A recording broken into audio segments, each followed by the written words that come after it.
नमस्कार दोस्तों, तुलसी के पास दिया जलाने से क्या होता है।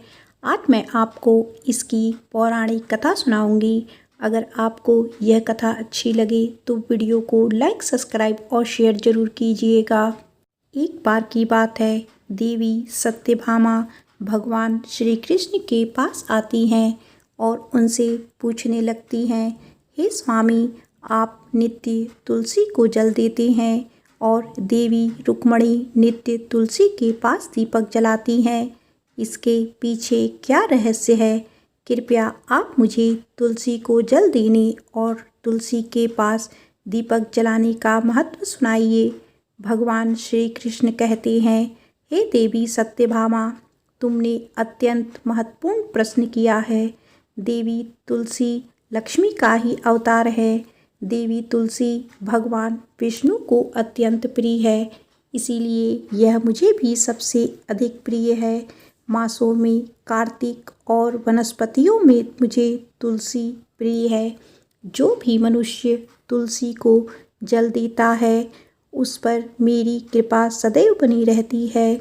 जो भी मुझे तुलसी पत्र डालकर भोग चढ़ाता है मैं उसे प्रेम से स्वीकार करता हूँ। तुलसी पत्र के बिना मैं किसी भी प्रकार का भोग स्वीकार नहीं करता हूँ। हे देवी, अब मैं तुम्हें तुलसी को जल देने और तुलसी के पास दीपक जलाने का महत्व सुनाता हूँ। इसीलिए तुम इस कथा को ध्यानपूर्वक सुनो। जो भी स्त्री इस कथा को ध्यान से पूरा सुनती है वह सदा सुहागिन रहती है। उसके घर में सुख समृद्धि आती है और दरिद्रता का नाश होता है। देवी सत्यभामा कहती हैं, हे स्वामी, मैं इस कथा को ध्यानपूर्वक सुनूंगी। कृपया आप मुझसे वह कथा कहिए। तब भगवान श्री कृष्ण देवी सत्यभामा को वह कथा सुनाने लगते हैं। भगवान श्री कृष्ण कहते हैं, हे देवी, मध्य देश में सुंदर नाम का एक वैश्य अपनी पत्नी के साथ रहा करता था। वैश्य के पास किसी चीज की कोई कमी नहीं थी। ईश्वर की कृपा से उसके पास सब प्रकार के सुख ऐश्वर्य थे, किंतु उस वैश्य की कोई संतान नहीं थी, जिस कारण से वह सदैव ही दुखी रहा करता था। उसे वैद्य ने संतान प्राप्ति के लिए कई उपाय बताए। उसने दान धर्म किया, अनेक प्रकार के वैद्य भी बुलाए, उनसे नाना प्रकार के उपचार भी किया, किंतु फिर भी उसे कोई संतान नहीं हो रही थी। फिर एक दिन वह वैश्य महामुनि वशिष्ठ जी से मिलने के लिए उनके आश्रम पर जाते हैं। मुनि वशिष्ठ सुंदर का स्वागत करते हैं और कुशल मंगल पूछते हैं। तब वह सुंदर मुनि वशिष्ठ जी से कहते हैं, हे मुनिवर, मैं अत्यंत दुखी हूँ। मेरी कोई संतान नहीं है और संतान के बिना मेरा उद्धार कैसे होगा। मैंने संतान प्राप्ति के लिए अनेक उपाय भी किए, किंतु मुझे संतान नहीं हो रही है। कृपया आप ही बताइए कि मुझे किस कारण से पुत्र की प्राप्ति नहीं हो रही है। क्या मुझसे जाने अनजाने में कोई पाप हुआ है। तब मुनि वशिष्ठ जी अपनी दिव्य दृष्टि से सुंदर के पूर्व जन्म के बारे में जान लेते हैं। वशिष्ठ जी कहते हैं, हे वत्स, पिछले जन्म में तुम्हारे द्वारा घोर पाप हो गया था। इस कारण से तुम्हें इस जन्म में संतान सुख प्राप्त नहीं हो रहा है। सुंदर कहता है, हे मुनिवर, कृपया मुझे बताइए, पिछले जन्म में मुझसे कौन सा पाप हुआ था और उस पाप से मुक्त होने के लिए मुझे कौन सा उपाय करना चाहिए। वशिष्ठ जी कहते हैं, हे वत्स, पिछले जन्म में तुमने जो अपराध किया था उसके विषय में सुनो। पिछले जन्म में तुम एक अहंकारी वैश्य थे। तुम्हारा जन्म धनवान कुटुंब में हुआ था। तुमने पिछले जन्म में एक गाय को अत्यंत दुख दिया था। एक दिन एक गाय भूख और प्यास से व्याकुल होकर तुम्हारे द्वार पर आई थी, किंतु तुमने उस गाय को ना रोटी खिलाई, ना चारा खिलाया और ना ही उसे जलपान कराया। तुमने बड़ी ही निर्दयता से उस गाय को अपमानित करके घर से निकाल दिया। उस गाय ने अभी अभी बछड़े को जन्म दिया हुआ था और भूख से व्याकुल होने के कारण वह गाय वहीं पर मूर्छित होकर गिर पड़ी और उस दिन वह अपने बछड़े को दूध भी नहीं पिला पाई। इसीलिए इस गाय ने तुम्हें श्राप दे दिया था कि इस गाय के श्राप के कारण तुम्हारी ऐसी दुर्दशा हुई है। उस गाय के श्राप के कारण तुम्हें इस जन्म में संतान नहीं हो रही है। वशिष्ठ जी की बात सुनकर उसे सुंदर को बड़ा ही दुख हुआ और वह स्वयं को कोसते हुए कहने लगा, हाय, यह मैंने क्या किया। एक बेचारी दुखी गौ माता की सेवा नहीं की। मैंने बहुत बड़ा अपराध किया है और उसी का दंड मुझे भोगना पड़ रहा है। सुंदर वशिष्ठ जी से कहता है, हे मुनिवर, मुझे बहुत बड़ा अपराध हुआ है। अब मैं इस पाप का प्रायश्चित कैसे करूं? कृपया आप ही मुझे मार्गदर्शन दीजिए। मैंने जो पाप किया है उससे मुक्ति का तो कोई उपाय अवश्य ही होगा। मैं अपना सब कुछ देकर उसे पाप का प्रायश्चित करूँगा। कृपया आप ही कोई उपाय बताइए। मुझे संतान प्राप्ति कैसे हो सकती है? क्योंकि शास्त्र कहते हैं पुत्र के बिना मनुष्य का उद्धार नहीं हो सकता। तब मुनि वशिष्ठ कहते हैं, हे वत्स्य, इस पाप का एक ही उपाय है। तुम पुत्र प्राप्ति के लिए पुत्रेष्ठ यज्ञ करो। इसी यज्ञ के फलस्वरूप तुम्हें संतान की प्राप्ति होगी।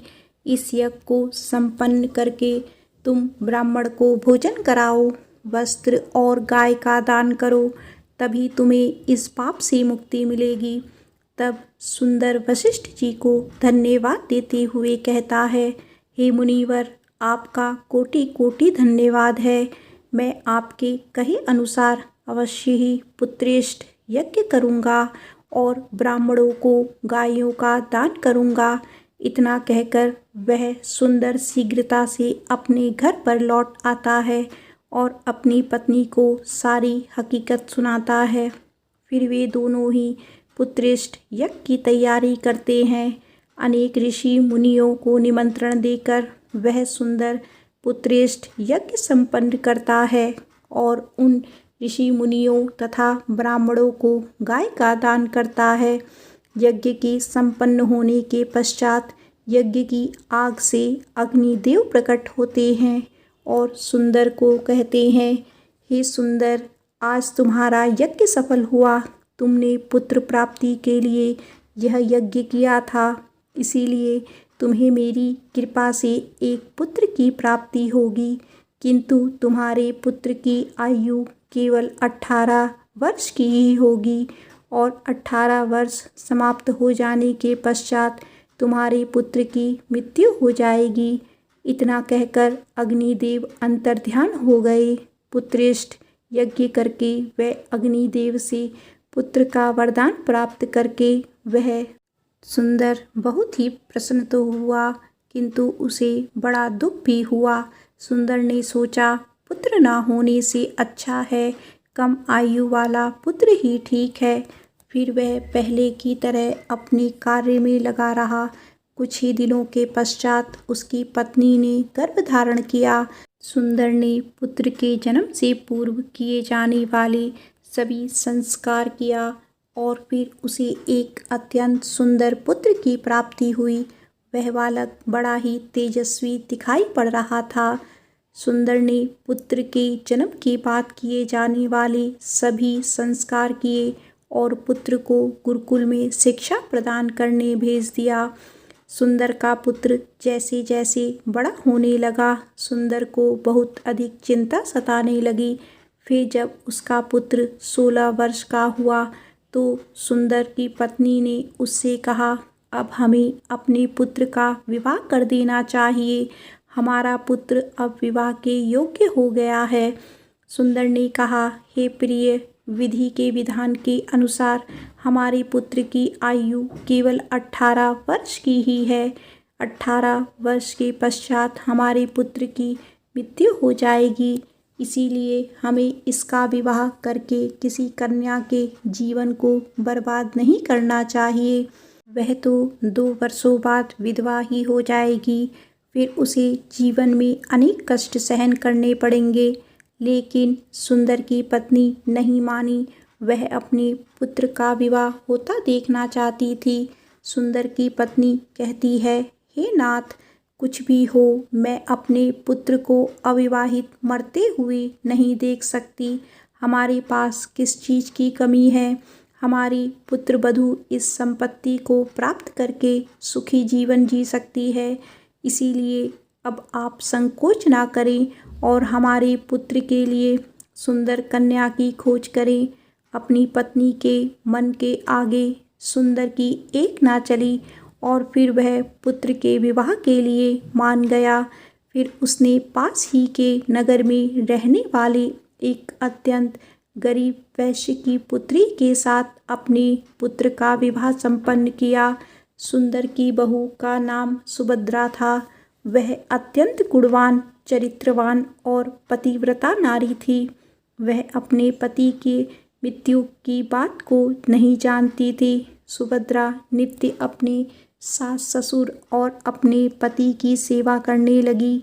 वह सभी के साथ बड़े प्रेम से रहती और कभी किसी की आज्ञा का उल्लंघन नहीं करती थी। उसने अपनी मधुर वाणी और कार्य कुशलता से सभी के मन को जीत लिया। इस प्रकार से 2 साल बीत गए और फिर वह समय निकट आ गया जब सुंदर के पुत्र की मृत्यु होने वाली थी। सुंदर को बड़ा भय लगने लगा। फिर एक दिन उसने अपनी बहू को बुलाया और उसे क्षमा मांगते हुए कहने लगा, हे बहू, तुम मुझे क्षमा कर देना, मैंने तुम्हारे साथ बड़ा अन्याय किया है। सुभद्रा ने कहा, हे ससुर जी, आप ऐसा क्यों कह रहे हैं? आप मुझसे क्षमा मांगकर लज्जित ना कीजिए। मैं आपसे छोटी हूँ, आपकी पुत्री के समान हूँ। कृपया आप संकोच ना करते हुए आपके मन में जो भी बात है वह कहिए। मैं आपकी आज्ञा का पालन अवश्य करूँगी। फिर सुंदर कहने लगा, हे पुत्री, तुम कल्याणी हो, तुम एक महान पतिव्रता हो, किंतु मेरे पुत्र के साथ तुम्हारा विवाह होने से पूर्व मैंने तुमसे एक बात छुपाई है। हमें पुत्र की प्राप्ति पुत्रेष्ठ यज्ञ करने के बाद हुई थी और अग्निदेव ने हमें यह कहते हुए पुत्र प्राप्ति का आशीर्वाद दिया था कि हमारे पुत्र की आयु केवल 18 वर्ष की होगी। 18 वर्ष के बाद हमारे पुत्र की मृत्यु हो जाएगी। अपने ससुर की बात सुनकर सुभद्रा ने कहा, हे ससुर जी, बस इतनी सी बात है, आप चिंता ना करें। मैं आपको वचन देती हूँ कि आपकी पुत्रवधू मैं कभी विधवा नहीं होंगी। आपके पुत्र के प्राणों की रक्षा मैं करूँगी। आप बस मुझे एक दीपक, जल का घड़ा और एक गाय लाकर दीजिए। मेरे पति के प्राणों की रक्षा इन्हीं से होगी।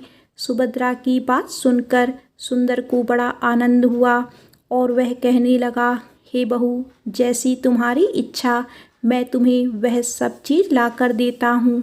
इतना कहकर सुंदर ने अपनी बहू को वह तीनों चीज़ लाकर दी। फिर जब वह दिन निकट आ गया जिस दिन सुभद्रा ने पति की मृत्यु होने वाली थी, उस दिन सुभद्रा ने सुबह उठते ही तुलसी को जल चढ़ाया और उसे प्रणाम करते हुए तुलसी के पौधे पर एक चुनरी बांध दी और तुलसी माता से प्रार्थना की, हे तुलसी माँ, मैं आपको चुनरी चढ़ा रही हूँ, कृपया अब तुम मेरे सुहाग की रक्षा करना। फिर सुबह के समय यमराज का एक दूत सुंदर के पुत्र के प्राण लेने के लिए उसके घर पर आ गया। जैसे ही वह घर में प्रवेश करने लगा, तब तुलसी के पौधे ने उसे रोक दिया और कहा, हे यमदूत, इस घर में निवास करने वाली स्त्री ने मुझे चुनरी चढ़ाई है और इसीलिए अब इसके सुहाग की रक्षा मैं कर रही हूँ। तुम इसके घर में प्रवेश नहीं कर सकते। इतना कहकर तुलसी ने यमराज के दूत को घर में जाने से रोक दिया। वह दूत भयभीत होकर सुभद्रा के पति के प्राण लिए बगैर ही यमपुरी लौट गया। यमपुरी में जाकर उसने यमराज से कहा, हे धर्मराज, मैं धरती लोक पर एक पुरुष के प्राण लेने के लिए गया था, किंतु तुलसी के पौधे ने मेरा रास्ता रोका। उस तुलसी के पौधे के कारण मैं घर में प्रवेश नहीं कर पा रहा हूँ। इस बात पर यमराज को बड़ा क्रोध आ गया। फिर उन्होंने अन्य 2 दूतों को बुलाया और कहा, तुम अब शाम के समय सुभद्रा के घर पर जाओ। जब तुलसी का पौधा सो रहा होगा, तुम उसके पति के प्राण लेकर यमलोक आ जाओ। फिर शाम के समय यमराज के 2 दूत सुभद्रा के घर की ओर निकल पड़े। सुभद्रा ने शाम होते ही तुलसी के पास एक दीपक जला दिया और उससे प्रार्थना की, हे दीपक, अब तुम ही मेरे पति के प्राणों की रक्षा करो। यम के दूत मेरे पति के प्राण लेने के लिए आ रहे हैं। फिर शाम हो गई, तुलसी का पौधा सो गया और यमराज के 2 दूत सुभद्रा के घर के सामने आकर खड़े हो गए और सोचने लगे, अब तो इस मनुष्य के प्राण लेकर ही हम यमपुरी लौटेंगे। जैसे ही यम के दूत सुभद्रा के घर में प्रवेश करने लगे, तुलसी के पास लगाए हुए दीपक ने उसका रास्ता रोक दिया और कहा, हे दूतों, तुम अब इस सुभद्रा के पति के प्राण नहीं ले जा सकते हो। उस स्त्री ने मुझे प्रज्वलित करके उसके पति के प्राणों की रक्षा करने की प्रार्थना की है, इसीलिए अब मैं उसके पति के प्राणों की रक्षा कर रही हूँ। इसीलिए तुम आज उसके पति के प्राण नहीं ले जा सकते। तुम यहीं से लौट जाओ, नहीं तो मैं सब कुछ जलाकर भस्म कर दूंगी और मेरी अग्नि से तुम दोनों भी जलकर भस्म हो जाओगे। उस दीपक की बात सुनकर यमराज के दोनों दूत अत्यंत भयभीत हो गए और फिर से लौटकर यमराज के पास चले गए।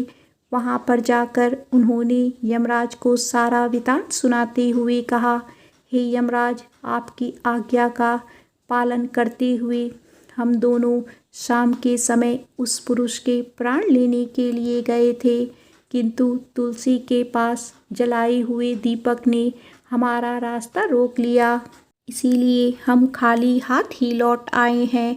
यह सुनकर यमराज को बड़ा क्रोध आ गया। फिर उन्होंने अन्य 4 दूतों को बुलाया और कहा, अब तुम सुबह उस सुभद्रा के जागने से पहले जाओ और उसके पति के प्राण लेकर आ जाओ। यमराज की आज्ञा पाकर दूत सुबह सुभद्रा के घर की तरफ जाने लगे, लेकिन इधर सुभद्रा ने रात को ही घर के दरवाजे के सामने जल से भरा हुआ लोटा रख दिया और उससे प्रार्थना की, मेरे पति की रक्षा कीजिए। यम के 2 दूत मेरे पति के प्राण लेने के लिए आ रहे हैं। अब आप ही मेरी सुहाग की रक्षा कर सकते हैं। इतना कहकर वह सुभद्रा सोने के लिए चली गई। इधर यम के दूत सुबह सुभद्रा के जागने से पहले ही उसके घर पर पहुंच गए। जैसे ही वह घर के अंदर प्रवेश करने लगे, तब उस लोटे के अंदर भरे हुए जल ने कहा, तुम रुक जाओ, अब तुम इस घर में प्रवेश नहीं कर सकते। यह घर अब मेरी सुरक्षा में है। मैं सुभद्रा के पति के प्राण तुम्हें लेकर जाने नहीं दूंगा। अगर तुमने इस घर में प्रवेश किया तो मैं नरक की अग्नि को बुझा दूंगा, जिसमें सारा नरक लोक डूब जाएगा। यह सुनकर यमराज के बेचारे दूत घबरा गए और एक दूसरे की तरफ देखकर उस स्थान से भाग गए। वे सभी यम के दूत यमराज के पास लौट गए और उनसे कहने लगे, हे धर्मराज, आपकी आज्ञा का पालन करने के लिए हम चारों सुबह सुभद्रा के जागने से पहले ही उसके पति के प्राण लेने के लिए पहुंच गए थे, किंतु सुभद्रा के घर के बाहर रखे हुए जल के लोटे ने हमारा मार्ग रोक दिया और इसी कारण से हम उसके घर में प्रवेश नहीं कर सके। अब यमराज को बहुत ही अधिक क्रोध आ गया। इस बार उन्होंने 8 यमदूतों को बुलाया और कहा, हे यमदूतों, आप शीघ्र से जाओ और बलपूर्वक उस मनुष्य के प्राण खींचकर यमलोक लेकर आओ। फिर वह 8 यमदूत यमराज की आज्ञा का पालन करते हुए पृथ्वी लोक पर उस सुभद्रा के घर के पास आते हैं तो देखते हैं उस सुभद्रा के घर के सामने एक गाय खड़ी है। सुभद्रा ने यमदूतों के आने से पहले ही अपने घर के सामने गाय को बांध दिया था और गौ माता से विनती की थी, हे गौ माता, आज यमदूत मेरे पति के प्राण लेने के लिए आ रहे हैं। अब आप ही मेरे सुहाग की रक्षा कर सकती हो। हे गौ माता, मैं आपकी शरण में आई हूँ, कृपया मुझे विधवा होने से बचा लीजिए। उस गाय ने कहा, हे पुत्री, तुम चिंता मत करो, तुम्हारे पति के प्राणों की रक्षा मैं स्वयं करूँगी। मेरे होते हुए यम के दूत तुम्हारे घर में प्रवेश नहीं कर पाएंगे, इसीलिए तुम चिंता से मुक्त होकर घर में अपने पति की सेवा करो। फिर जैसे ही वे यमदूत घर के अंदर प्रवेश करने के लिए आगे बढ़ती हैं, तब वह गाय उन्हें रोक देती है और कहती है, इस समय घर में तुम लोग प्रवेश नहीं कर सकते। इस घर की रक्षा मैं कर रही हूँ। मेरे रहते कोई भी इस घर के अंदर प्रवेश नहीं कर सकता। यदि तुमने घर के अंदर प्रवेश करने का प्रयत्न किया तो मैं तुम सभी को श्राप दे दूंगी। अगर तुम्हें इस घर के अंदर प्रवेश करना है तो तुम्हें पहले मेरे प्राण लेने पड़ेंगे और तुम सभी को गौ हत्या का पाप लगेगा, जिसका कोई प्रायश्चित नहीं है। वहाँ पर उपस्थित सभी यमदूत गाय के द्वारा श्राप देने की बात सुनकर भयभीत हो गए। वे जानते थे कि गाय के द्वारा दिए गए श्राप से कोई मुक्त नहीं हो सकता और गौ हत्या तो संसार का सबसे जघन्य अपराध है और महापाप है, जिसका कोई प्रायश्चित भी नहीं है। इसीलिए वे सभी वहाँ से लौटकर यमराज के पास चले गए। यमपुरी जाकर उन यमदूतों ने यमराज को सारा वृत्तांत सुनाते हुए कहा, हे धर्मराज, उस सुभद्रा के पति के प्राणों की रक्षा एक गाय कर रही है।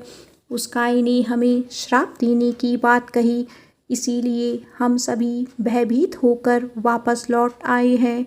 हम में गाय का सामना करने की शक्ति नहीं है। उन यमदूतों की बात सुनकर यमराज आग बबूला हो गए और स्वयं भैंस पर सवार होकर पृथ्वी लोक की ओर निकल पड़े। यमराज अपने भैंस पर सवार होकर उस सुभद्रा के घर के पास चले आते हैं।